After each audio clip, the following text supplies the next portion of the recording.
All right. So before we get started on this, real quick, earlier today I found a big wad of $100 bills wrapped in a rubber band. If anybody lost that, come see me after. I'll give you your rubber band back.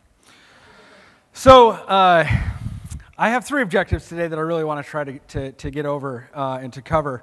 And our first objective is going to be to earn my paycheck, make PR proud, and give you a little bit of background of WGU, Western Governors University, who we are, why we feel like we're in a space to be innovative, and what we've done historically. Two, I want to make sure that we're on the same page. I find the best way usually to do that is to take a look at history, find out where we are now, how we got here. And then three, my life goal, which is to be awesome. So I want to try to help that and show what things we've done at WGU, what things we've tried to do to be innovative. So, who are we? Who's WGU? Well, like I said, I want to make PR proud. So, WGU comes from as far as terms of education, is a fairly new school. We've been around for 20 years, and we are a competency-based education system that provides 100% online education. We have been since 1997, when we were formed, we have over 100,000 graduates who have come through our program and currently have over 100,000 currently enrolled students as of right now running through. You can see that we have 60 plus degrees in 4 colleges that cover business, teaching, health, and technology. Again, one of the most important things here that has happened for us is about 20 years ago, we were able to drive a little bit of innovation by taking remote learning from VHS tapes that were being mailed to people to an actual online with the advent of the .com and the ability to be able to consume information online. So who are our students and why does it matter? Well, look, first of all, a traditional student we consider as somebody who comes from high school and moves their way into a general education, community college, a state university, an Ivy League college. These are a traditional student. They come in straight out of high school and consume a degree.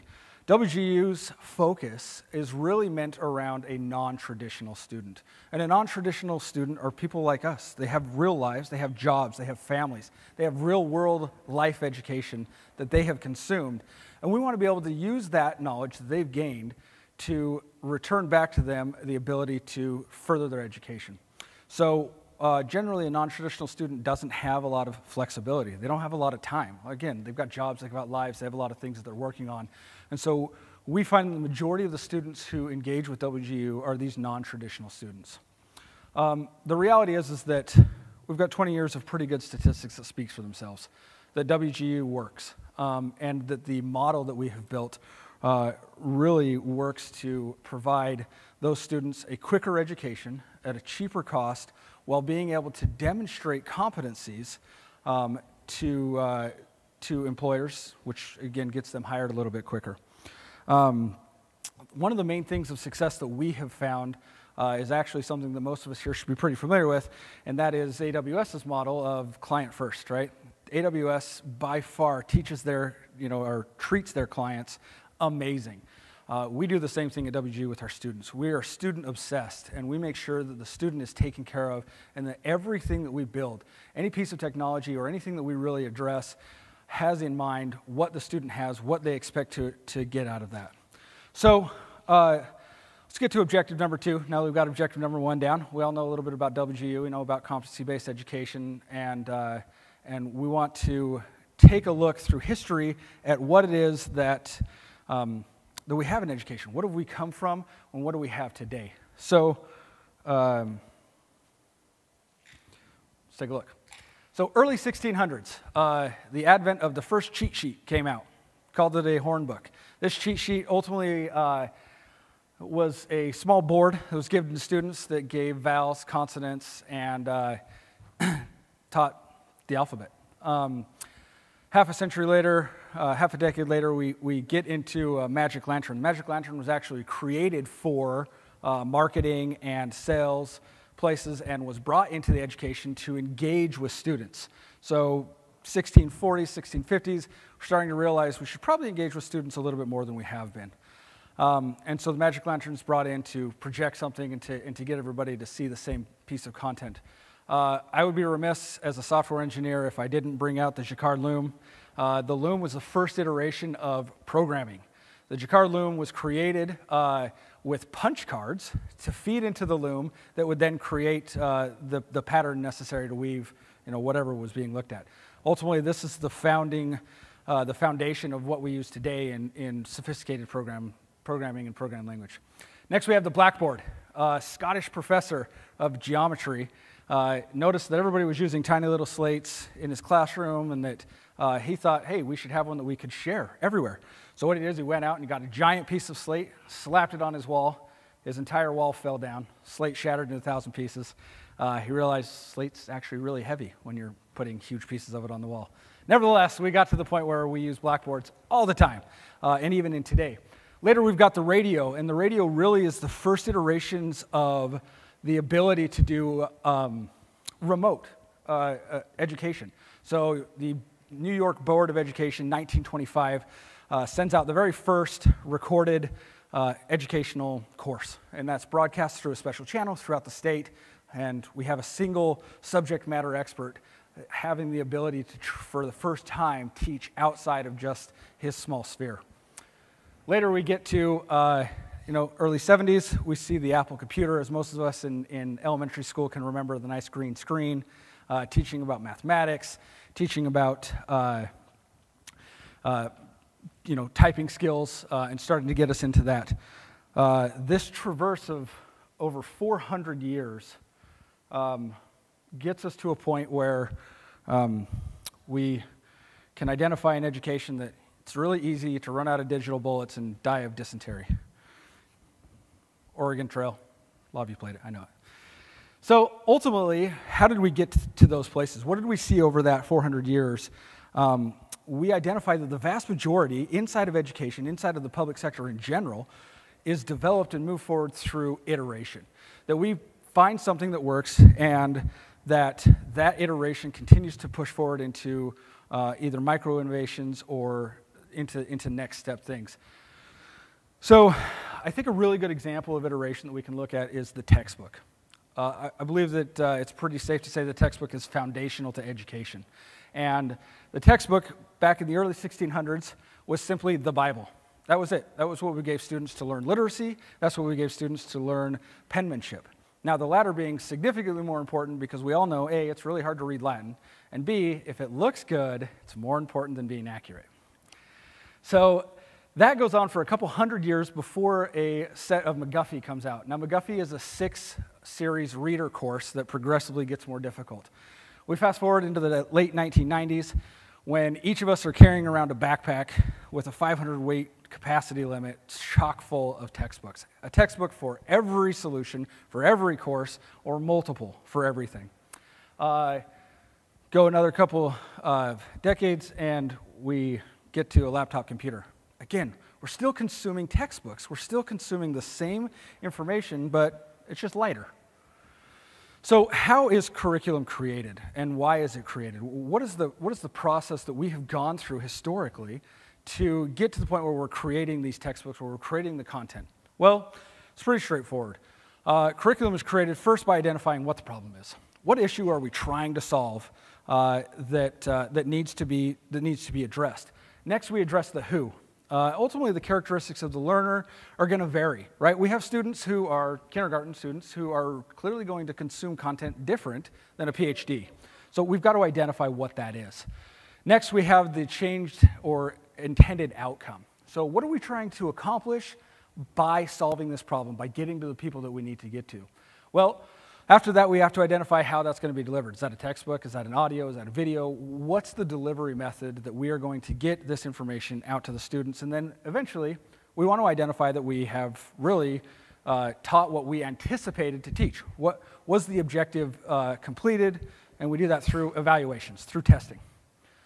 So as we get down this path, it's pretty quick to see that when you take this to scale, there's a couple of issues. In fact, we don't get to number 2 before we have an issue. The second thing of who inside of education is the masses.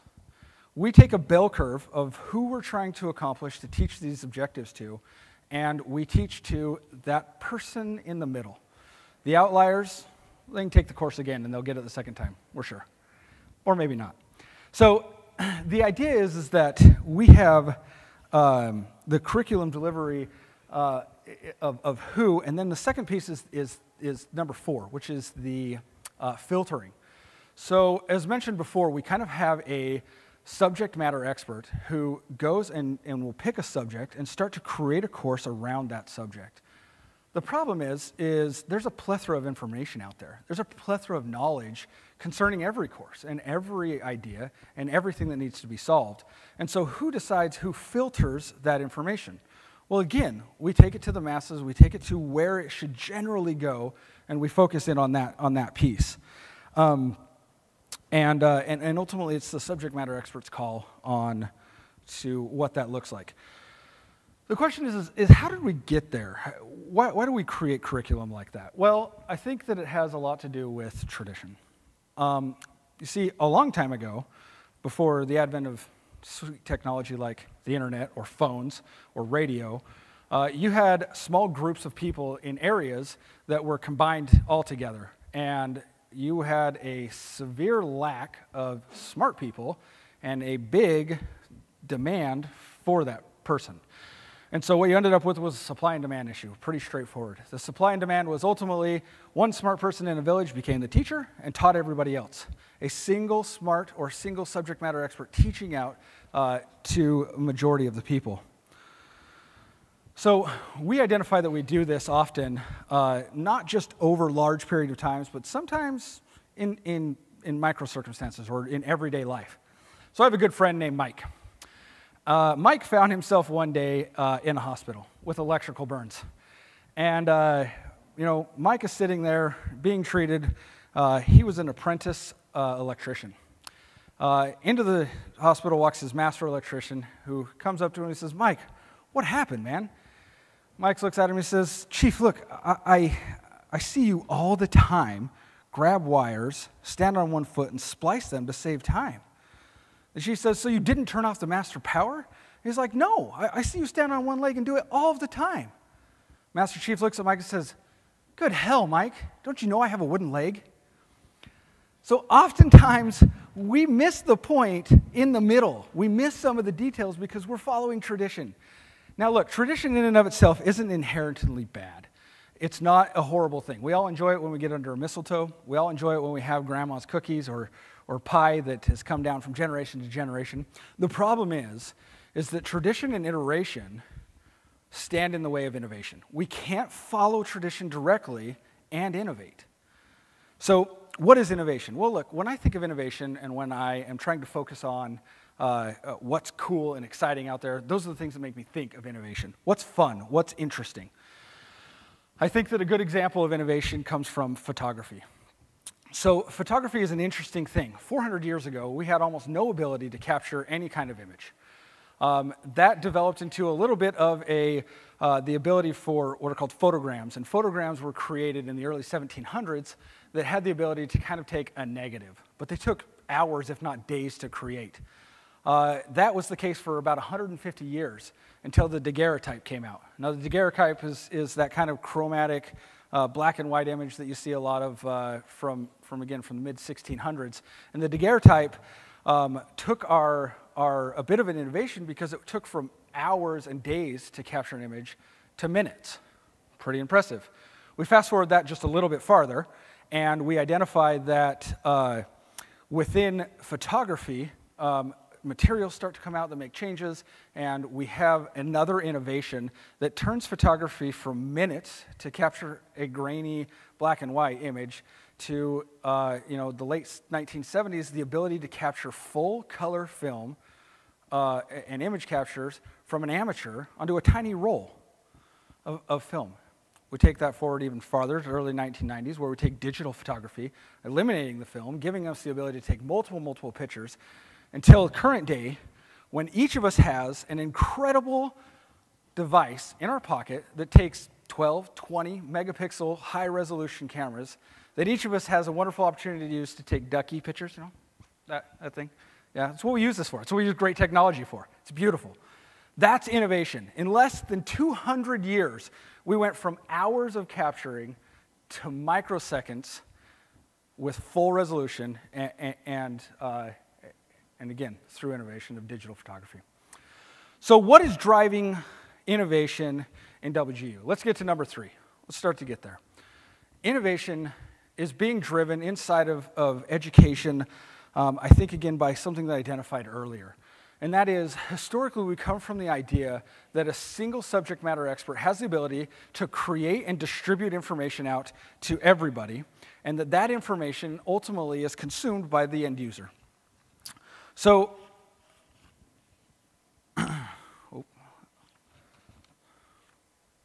sorry, you guys have probably seen this a bunch of times today.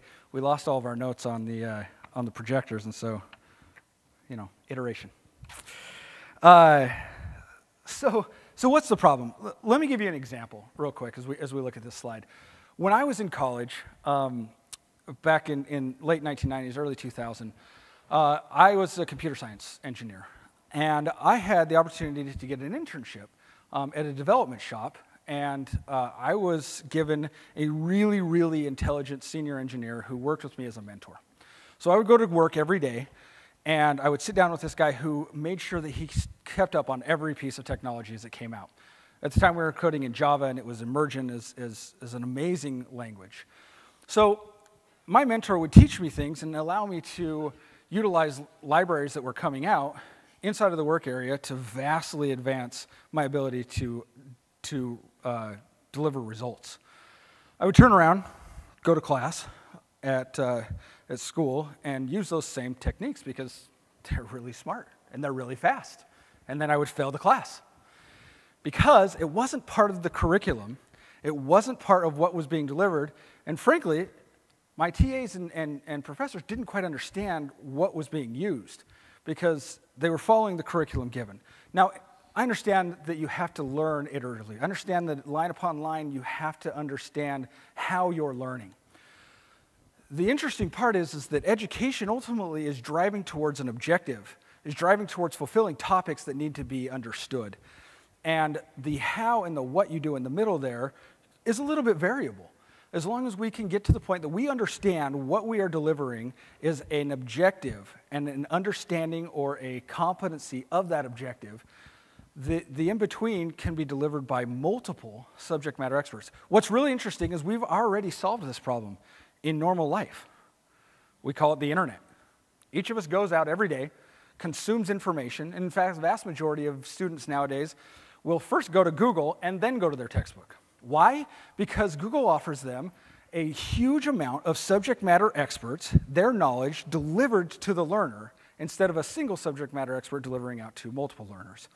Now, the problem with that model is, it turns out that Facebook and memes aren't actually educational under all circumstances. They aren't accredited, they haven't been validated, and there's no way to really know that the information we're consuming is correct. So, how do we solve that problem?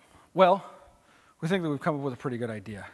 See, WGU has, over the last 20 years, had the opportunity to gather information and knowledge about our students. Now again, we've had 100,000 students come through the system. We have had millions of courses that have been addressed, looked through, taken, that have produced tens of millions of data points for us to consume and to utilize. And through that information, what we've identified is that the base building block of technology that is teaching and driving education is an asset.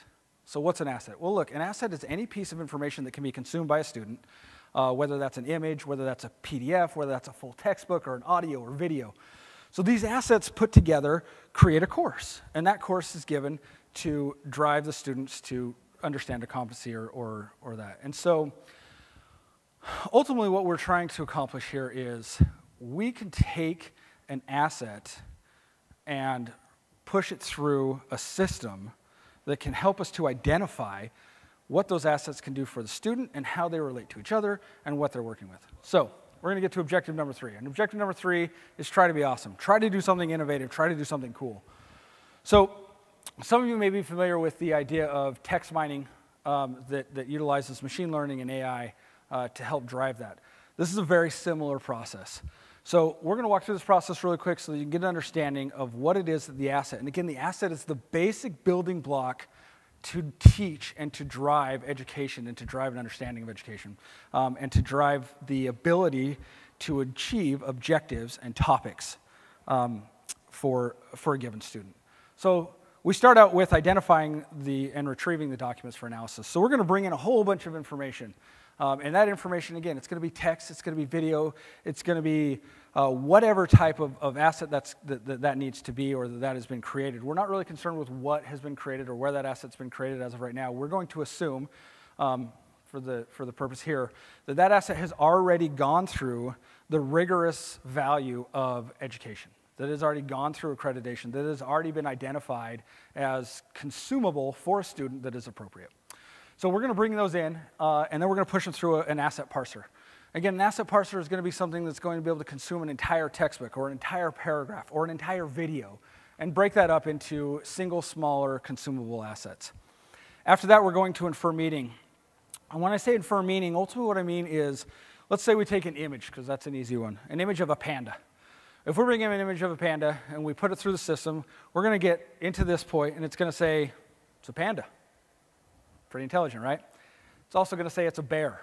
It's also going to say there's black and white. It's also going to say maybe there's bamboo, maybe the origin of the panda. We're going to infer a whole bunch of information that we get from that picture. And that's going to be important as we move forward because next we're going to extract the concepts.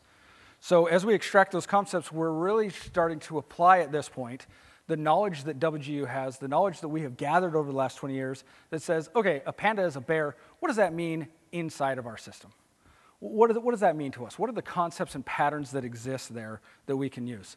Next, we move to the machine learning and the pattern matching techniques. So ultimately, the machine learning system is where kind of the magic starts to happen here. So as we apply statistical machine learning to these things, what we're doing is we're saying that those assets that exist that are all combined together, that they have intrinsic understanding or value. Again, as we look at that, we're going to start to be able to build relationships as we move forward. From there, we're going to store that data raw. That's less sexy of a step, but involves S3, so we like to talk about it. After that, we're going to do categorization. Now, the importance of categorization and taxonomy is that every university and every school and every organization has kind of their own way of teaching and implementing information. And so as we get down that line and we start to apply this taxonomy, we're talking about a specific taxonomy that lives inside, or categorization that lives inside of WGU. What have we identified that works for our students? What have we identified that is an internal taxonomy so that we can apply that to these assets as they're coming through? Next, we have a really, really important piece, and that is discerning meaning in the relationships. So as I mentioned before, when we were applying the statistical learning and the machine learning pathways there, what we're doing is we're presenting the ability to say that a panda is a bear, and a bear relates to a grizzly bear. Additionally, we're trying to say that this is also in a relationship to Asia, where koalas come from. Or, sorry, we're trying to relate that pandas eat eucalyptus leaves, right? And so do koalas. Something along those lines. So we identify what relationships that we can have, and we apply those relationships so that later, when we're consuming those assets, we know which assets can be used to identify or to work with other assets that are consumable by the student. Finally, we store these inside of a digital asset manager, which is a CMS system that will be used later for retrieval. So I want to get into, again, this is an AWS conference. I want to talk a little bit about how we've built this system and what AWS has done to make it so that this system not only can be built, but can be built with vast amounts of resources at our disposal. So as we mentioned before, we have a set of source data. Data sort of comes in through, we push that through a Lambda. The Lambda's function is really just a router. It's going to identify what pieces are coming in, what the assets look like. Is it a video? Is it an image? Is it text? Is it a mix? What are those pieces of technology? How are they coming in? And where do we filter them through? So for an example, we take an image or a video.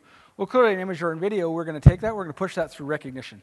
Rekognition, super fantastic tool, right? It's a machine learning system that you can push information into, and it's going to tell you exactly what it sees. It can watch videos, it's going to look at images, it's going to give you back a feedback of that information. Do the same thing with audio through Comprehend, with text through SageMaker. We have the ability to take these things and utilize the tools that are existing inside of AWS to give us a basic understanding of what we're looking at. After that, we have a specific AMI machine learning system that we push this through. Now, that machine learning system has been fed from not only historical millions of data points from our data lake that exists from all of our students that we've ever had come through the system, as well as all of our mentors, as well as all of our course mentors and teachers. All of this information has been aggregated and gathered and is teaching that machine learning what it's looking at so that it can compare the information that it consumes, that's basic identifiers, versus what we've seen and what we're driving. Additionally, our data lake using Kinesis Stream is able to capture and grab current, up-to-date data that is live. So not only is our system continually updating, but it's gathering information as it's happening to the student, building persistent student profiles for individual students on the fly as well.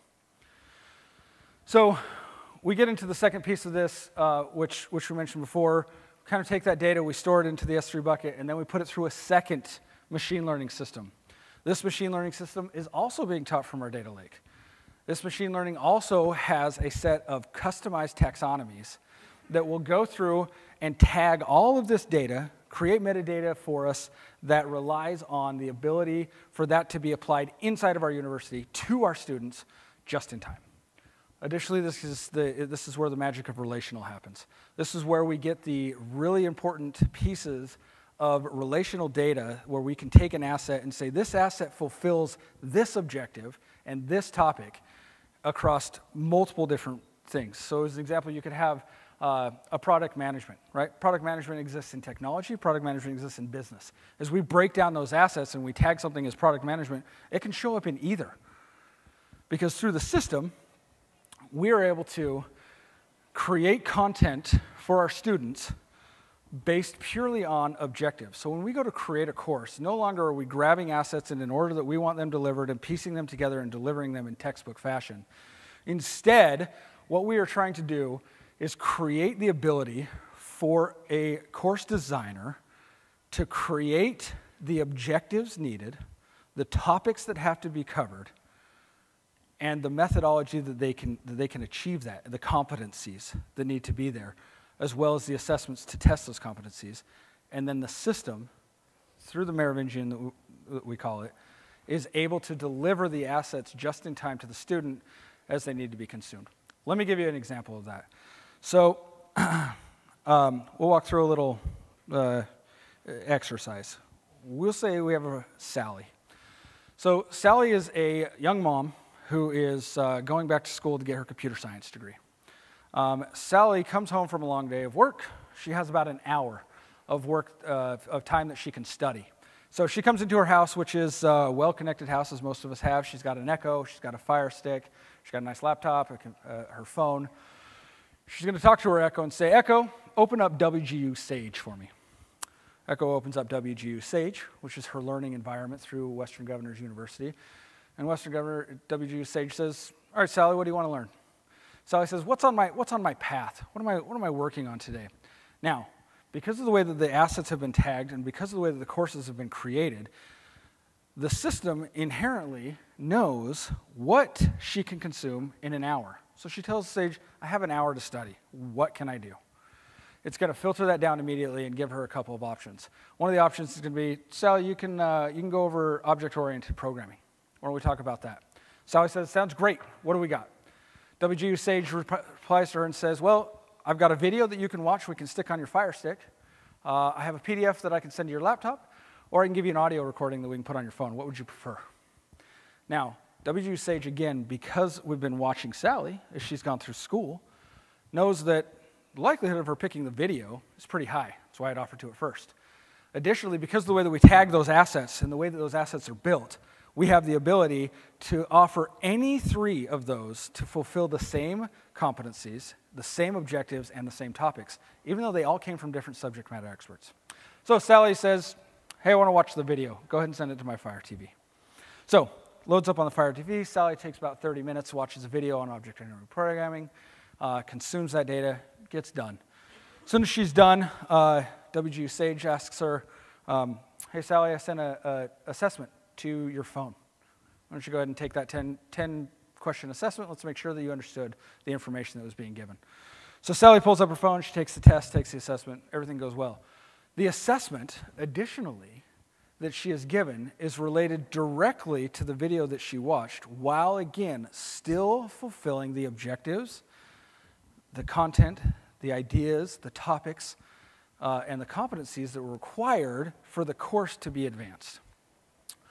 So Sally takes the test, she finishes it up, and she moves on.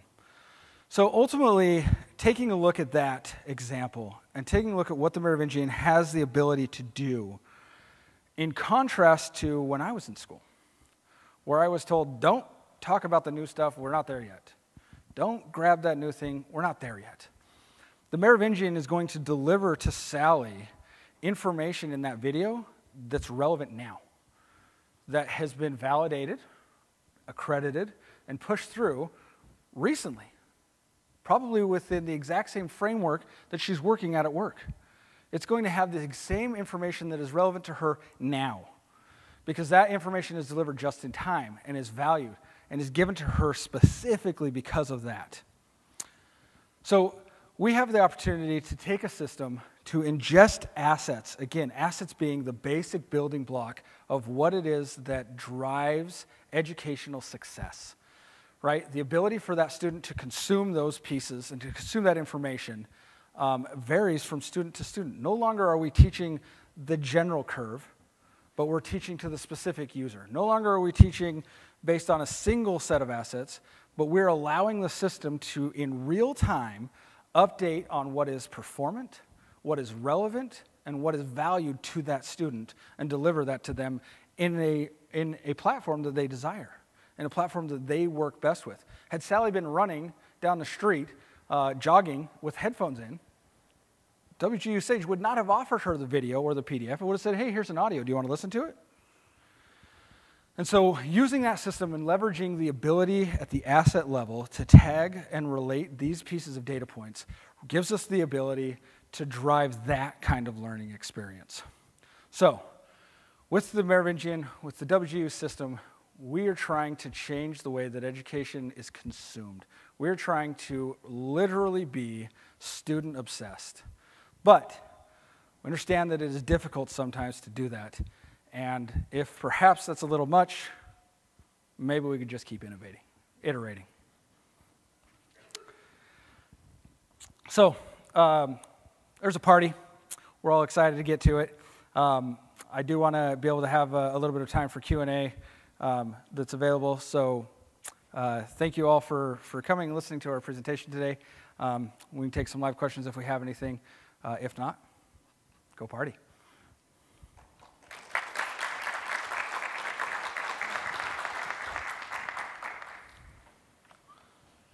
Sweet. Yes. No. I mean, clearly I can hear you asked the question of can I hear you, but oh, is it your rubber band? Is that what you're looking for? Oh. So, quick question. I'm a big follower of yours. I want to thank you for changing my life when it comes to not only a career, but what I give back to my community as well. Yeah. So with this particular platform, what would your recommendation be in addressing the digital divide?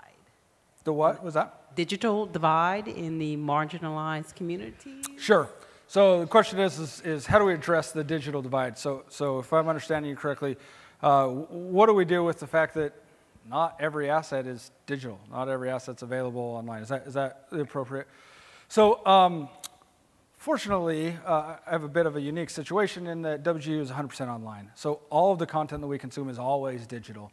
And I think that the reality is that having the ability to address that divide, obviously in locations and situations where digital learning is a little bit more difficult, we have to be able to take the subject matter structures and deliver that in a different manner. So the short answer is there's not really a good way to take this offline, right? It's really a solution that's specific to WGU and specific to online learning, which is where most of universities are going right now. The long answer there would be, you know, we have to address the fact that not everybody has access to all of this content. And a system like this, being able to generate just-in-time learning is still going to lag behind, right? Iterations of printing textbooks or getting information out is just not going to be cost-effective enough for anybody to actually do that. And so the best that I think that we can do with this system is trying to put together the most relative abstract learning concepts as opposed to the specific learning concepts. So we take a system like the Merovingian, and we want to be able to take that and produce something that can do abstract learning that has been proven, say, over a 5 or 10 year period to have those concepts be fairly relative and unchanging, and produce that kind of thing, and then supplement that with, you know, smaller assets that are delivered, small images or different things that are easier to print and produce. But without digital, there's not a great answer there, to be honest. Okay. Well, I'm going to keep following you and keep discovering as you discover and lead us to greater platforms. So I'm looking forward to the work. Thank you. Okay. Thank you. Super bright light, like right. It's fantastic. Any other questions? All right. Thank you, everybody.